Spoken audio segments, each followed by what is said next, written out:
Hi everyone and welcome to Study Room. I am Prataksha, your history teacher, and today I'll be teaching you chapter 1, the French Revolution. The French Revolution is a very important moment in history. It's a watershed event that led to the collapse of monarchy and to the establishment of constitution. It gave people basic rights. It gave people the right of equality, liberty, and fraternity. And it did not only turn the events of France upside down, but also in most of the Europe. So, in this chapter, I'll be teaching you the social conditions of France that was prevailing before the revolution, the conditions that led to the revolution, the social conditions that was prevailing in France while the revolution was still going on, and the different plight of women and people of the lower castes. Okay, castes as in class. All right, so people of the lower classes, what was happening to them, what was happening to the women, and so on and so forth. So let's get started with the chapter.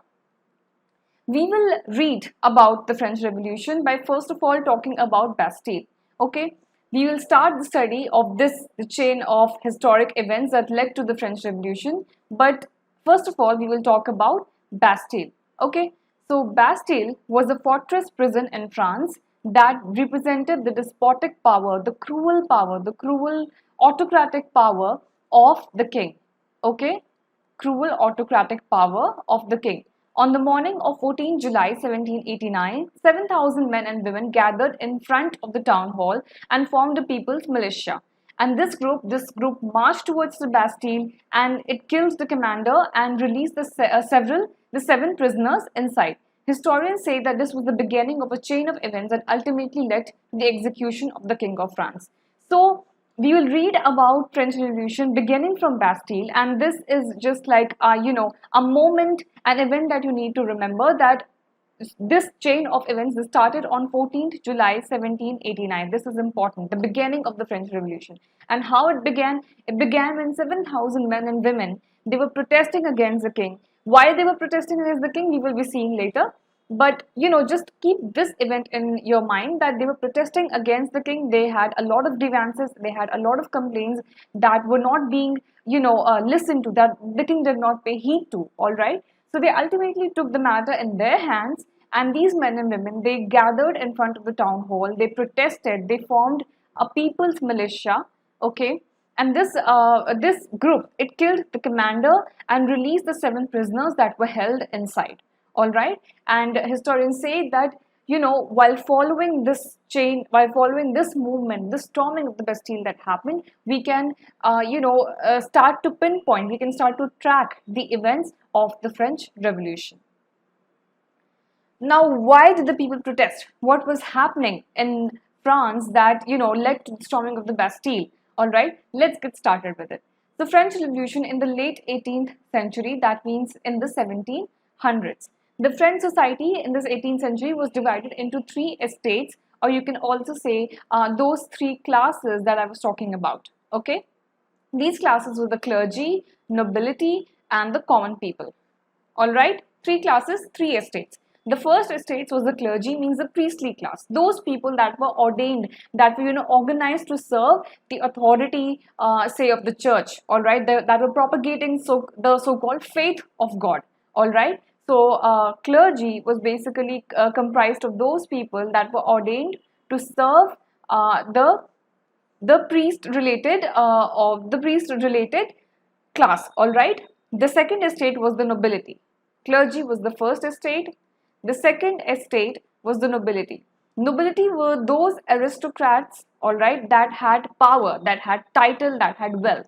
Titles such as lord, such as counts, such as dukes. You must have heard of these titles, right? So in the earlier, what happened, there was no democracy, right? There was no, say, a government. There were only rich people ruling the poor people. All right, and these rich people, they were the aristocrats. They were the class of the nobles. They belonged to the class of the nobles. There was the king, there was the queen, there were princes, there were dukes, there were counts. All right, so nobility comprises of all these people, whereas the clergy, it basically comprises of those people that that were ordained to guide the lives of people as according to the principles of church, as according to the principles of the Bible.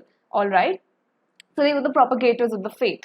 Okay. And the third people were the people who were being ruled. Okay. These were the common people. All right. The poor peasants. Okay. The artisans. So merchants, businessmen, peasants, artisans, landless, laborers, and servants. So there was a feudal system that used to go on during this time, and this feudal system, this consisted of the rich people giving land to the common people, and they used to take their share for that land. All right. So the common people, they either used to pay some taxes, uh, uh, some sort of money, some sort of remuneration. All right, to these feudal landlords. Okay. So they used to pay either in terms of money, they used to pay also in terms of crops. So whatever crops they used to sow on those lands, or if they were, say, merchants, so whatever, or if they were businessmen, so whatever products that were, being sold by those merchants, by those businessmen, so a share of all these property, they used to go to this nobility class. Why? Because they used to hand out the lands to these common men. All right. So earlier there was no right to property. Okay. Nobody owned the property except the rich, and the rich used to lend their property to the poor, and they used to collect some sort of, the tax was different, but what they used to collect was basically, their right, their so-called right, that you are using my land to stay, or to say, to farm, or to whatever business that you're propagating, so I need something in return. All right. So the feudal system used to work like that. Taxes were also being used to collect, were also collected, but that was for a very different purpose that you'll be learning about. Okay. So this three estates, it's like a ladder. Okay. This works like a hierarchy, means the upper classes, they rule the lower classes. Okay. So the first estate was the clergy. All right. Even the church people, all right, the priests, okay, they had more power. Why? Because they were affiliated, or they used to work on the faith of God. All right. So even the aristocrats, the rich aristocrats, when they were in a very, in a situation where they needed advice, so they used to go to these priests. All right. These clergy people. Okay. These were the people who were ordained to serve the work of God, to spread the word of God. So clergy was the first estate. Second estate was the nobility, those aristocrats, those people that used to hold power, people that used to hold titles. All right. And the third estate, the third class, so called, was of the common people. Okay. This was of the common people, and common people like peasants, like artisans, and several landless laborers and servants. Big businessmen, court merchant, the first tier that you can see over here, this developed later on. All right. Earlier there was this peasants and artisans only, but during the end of the 18th century, as you can see here in the title, during the late 18th century, this was the top tier of this third estate, was a new class that had erupted. Okay. The advent of this new class, and this was the middle class. Okay. And it was due to this middle class that a sort of revolt was organized, a sort of revolution happened, and this middle class, it formed a group, a congregation of all these people, of all the third estates, that helped to topple the power of both the clergy as well as the nobility. So we will be learning about the advent of this new middle class in later on this chapter itself. But let's just keep in mind over here that earlier there were only peasants, artisans, and landless laborers. But towards the end of the 18th century, this new middle class, it erupted, and this comprised of the so-called elites, the so-called educated people, like big businessmen, merchants, also teachers, all right, students who used to read books on philosophy, on economics, on social science. All right. So the member of the first two estates, that is the clergy and the nobility, they enjoyed certain privileges by birth. Nepotism used to go on. All right. So there was nothing. There was no concept of merit earlier. Okay. Whatever used to happen, it used to happen on the basis of nepotism. So if you were a say born in a very rich noble family, all right, then whatever generations will come later on, they will be belonging, they will still be belonging to that noble family. Nobody would come and say that your third or your fourth generation would be shifted to the middle class. No, privileges by birth, that was their the stamp mark. Okay, so they were exempted from paying taxes to the state.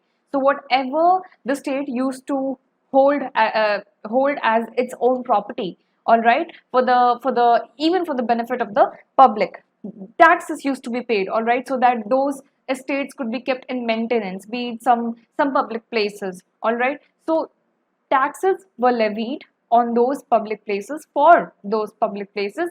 And who used to give these taxes? The third estate, the common people.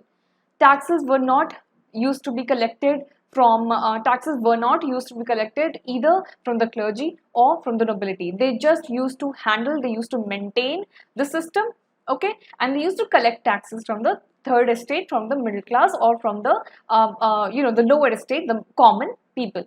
The nobles further enjoyed feudal privileges called feudal dues. So feudal dues, those land dues, those land, or that tenant, the taxes in the sense that those amount in the form of either money or crop, or whatever products, if they were businessmen or merchants, all right. So these rich landlords, they used to take money or crops or products, a share of all these products, okay, from the common people, in order for them to live on their land. So this was not called tax, this was the feudal dues, okay, this was the feudal dues, all right. And taxes were those amounts that were taken by all of the common people, so that all the estates that were run by the state government, in the sense that the noble classes, all right, all those places, that could be handled, that could be maintained, that could be supported.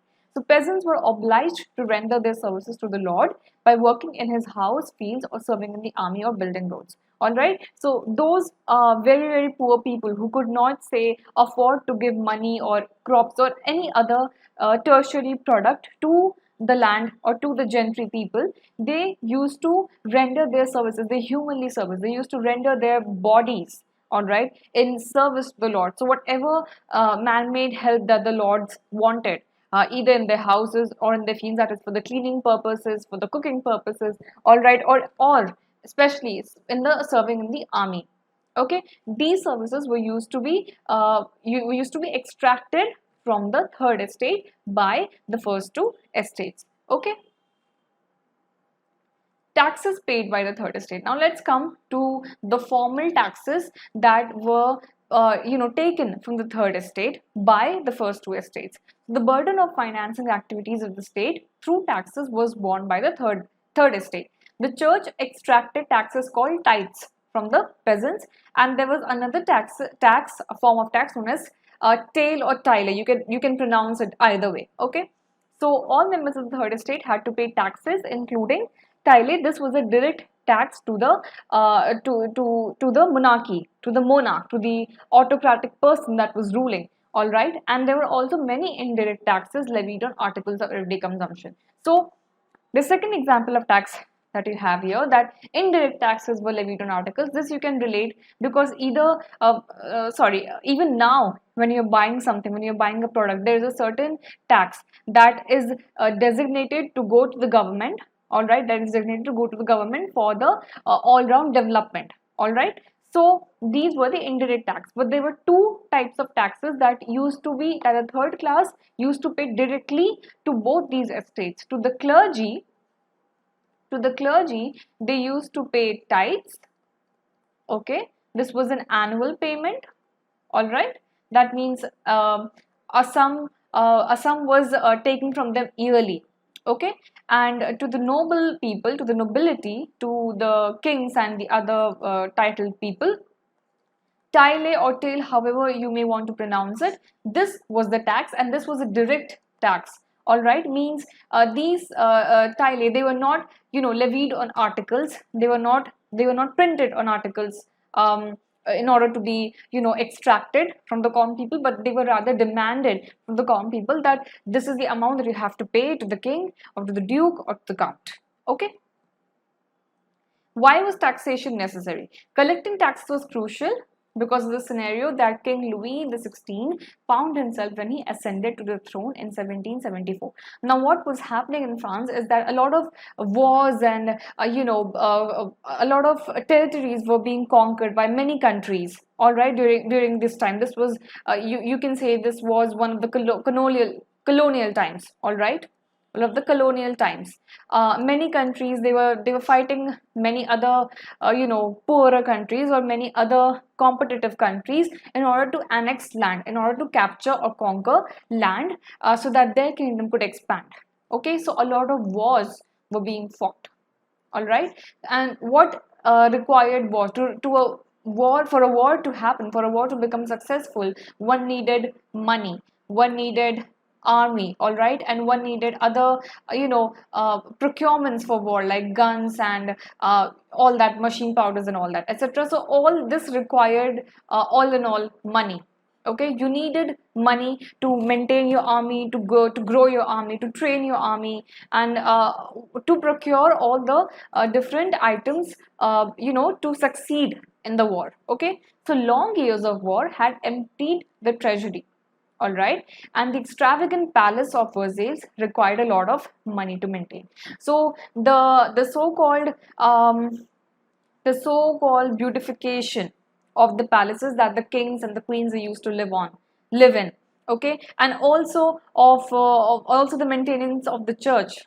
Okay, if you may happen to come across some architecture that was prevalent, especially in Europe, all right, they were very, very extravagant, very, very beautiful architecture, either of the churches or of the castles, all right, the chateaus. Okay, especially in France, in Paris, and all that. Okay, so you needed to have a lot of money so that these beautiful buildings, these extravagant buildings, they could be maintained. All right, a prodigal amount of sum. All right, so in order to be so in order to need all this excess money, people, the kings, they started levying taxes on the poor people. So that was why taxation, it became necessary. Okay, so to add to the troubles, under Louis XVI, France helped 13 American colonies gain independence from Britain. So one important reason for the taxation was to maintain all those beautiful buildings, all those grand buildings, the church or the castles, the chateaus, and also for other reasons. All right. The other reason was that France was helping the American colonies gain independence from the Britain. So, like I told you, this was a colonial time, and a lot of ascension and um, a lot of land was being conquered by many countries. All right, so France was helping its ally America to gain independence, some American colonies to gain independence from the colonial Britain. So that also led to war. The same reason that was stated earlier. All right, so this war, it added more than 1 billion livres to a debt that had already risen to more than 2 billion livres. Okay, so livres or livres, however you may want to pronounce it, this was an old French currency. All right, it is obsolete now, but this was prevalent during almost towards the end of the 18th century. All right, so thus the state was forced to increase taxes. Now, where do the state would procure all this huge amount of money? All right, to not just help itself but also its allies to gain independence or even to conquer some land, or also for the maintenance of those extravagant buildings. So where would such huge amount of money would come from? So that is why the taxes, they were being increased. So to meet regular expenses like maintaining the army, the court, running government offices, and everything else, even the universities, because universities were also run by the state. The state, as in the all those noble families, all right, the nobility class. All right, so to maintain all these huge tenets of say the territory, the kingdom France. The king required money, and how would the king get the money? The king would get the money from the common people. That was why taxation was necessary. The key terms to remember here is livre is the unit of currency in France and was discontinued in 1974. It is obsolete now. Okay. Clergy or are those church people, the groups of persons invested with special functions in the church. They were ordained to, serve and spread the faith of God. All right. So church is important. Tithe is the tax levied by the church, comprising 1/10 of the annual produce. So I told you that tithe was procured annually once in a year from the common people. So there was a fixed amount that used to be extracted, and that was 1/10 of whatever the annual produce the person had. So 1/10 of that amount used to go as tithe, and that used to go to the church, to the clergy. Okay, and tile or tail was the tax that had to be paid directly to the state. So tile was paid to the nobility, okay, and tithe was paid to the clergy. And who paid them? The third estate paid them. Okay, the common people paid them. All right. So the common people, they were basically subjected to three types of taxes. The tithe and the tile were the direct taxes, and the third was of course the indirect tax that was levied on certain articles. All right, that they used to purchase. Okay, indirect tax. Okay. Now, there was a subsistence crisis in France. By subsistence crisis, I mean there was a crisis that led even the very normal maintenance, the normal support of people to live, to prosper in a healthy manner. All right, that became very difficult. Okay, so the minimal amount that was required for people to eat healthy, to live healthy, to prosper in a very healthy manner, that was disturbed. Okay, that reached to a level of unrest in France. And why it happened? It happened because in 1715 the population of France was only 23 million, but in 1789 it catapulted to 28 million. So this huge amount, 5 million population, was increased. Okay, and if there are more people, then definitely those more people would require more food to eat, right? So the demand for bread increased. Okay, and the production of grains could not keep up. So whatever amount of grains or crops were being produced, those were not enough to feed all this surplus population. Okay, and moreover, the wages of the workers employed, the laborers, the wages were decreased. All right, so the workers, the labor wage that used to get, they could not, that could not increase. All right, because more population means more number of people that wanted work. All right, so the workshop, they did not keep up with the rise in prices. Okay, so whatever happened, they could not find themselves suitable, or they could not find themselves in a place in order to increase the payment of all those people, and also keep on employing more people. All right, so unemployment, okay, a decrease in wages, okay, and scarcity of food, hunger. Okay, the gap between the rich and the poor, naturally it widened, because instead of helping and instead of regulating, maybe by contributing a part of their wealth to the well-being of the poor and the needy, the rich did not do so. They did not help. They rather started levying more and more taxes on the poor people itself. So you can see what kind of an asymmetrical system this is. That instead of trying to help others because you are privileged and you have that kind of wealth, they do not do so. They rather started extracting more from the poor people itself by levying more taxes. Okay, so the gap between the rich and the poor, that widened, and in times of drought or hail, the harvest obviously that could not prosper. So in times of climate crisis as well, this subsistence crisis, it increased. Okay, because when the harvest used to fail, of course there was already a demand of food, demand of more bread, and when a climate calamity used to happen, that further deterred the harvest production to meet the level of food that was required in order to feed all these people. So what happened is that bad harvest due to climate, Okay, bad harvest due to climate that led to scarcity of grain because the crops were damaged. Okay, because the crops were damaged. So when you have a lot of hungry mouths to feed but you don't have enough of food, so what will you do? You will raise the food price. Why? So that the people who can afford those food, they will eat, and the people who cannot, well, then God help them. Okay, so what was happening is that the second reason for increasing the food prices was that say I usually buy 5 loaves of bread, but now the prices have been increased, so I would not be able to afford 5 loaves. Say I would be only able to afford 2 loaves or 3 loaves. Okay, so the rest of the loaves that would be left for other people to buy. So even the poor who can manage to buy, say, even 1 loaf, all right, so at least something is going inside their body, all right, something is happening so that they can be fed. This was the second logic that why the food prices were raised.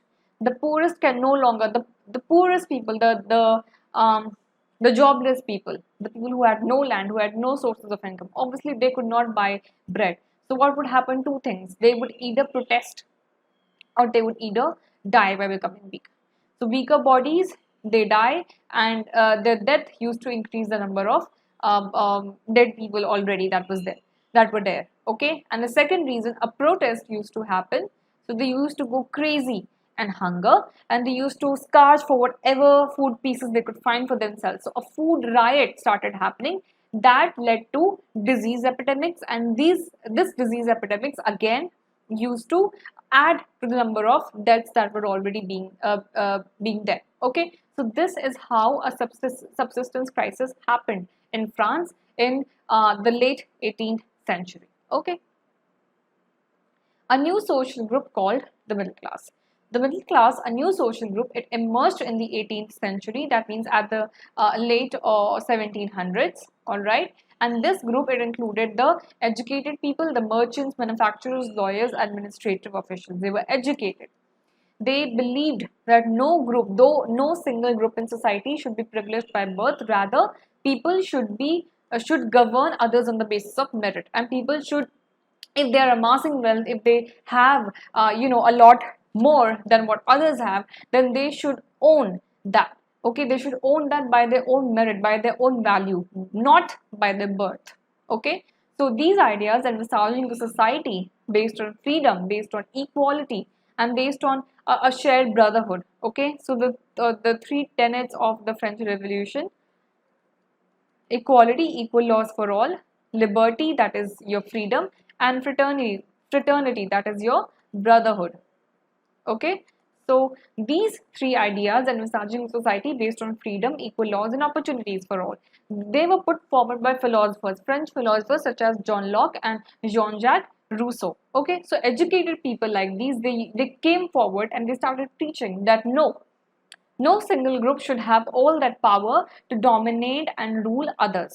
Rather, power should be divided equally amongst all. There should be equality, there should be freedom, and there should be a shared brotherhood among all the French people. Alright, so philosophers such as John Locke and Jean Jacques Rousseau, they came forward. They came forward to form a new type of government where there was a balance between the ones who were ruling and the ones who were being ruled. All right, so John Locke, he published his book, The Two Treatises of Government. He sought to refute the doctrine of the divine and the absolute right of the monarch.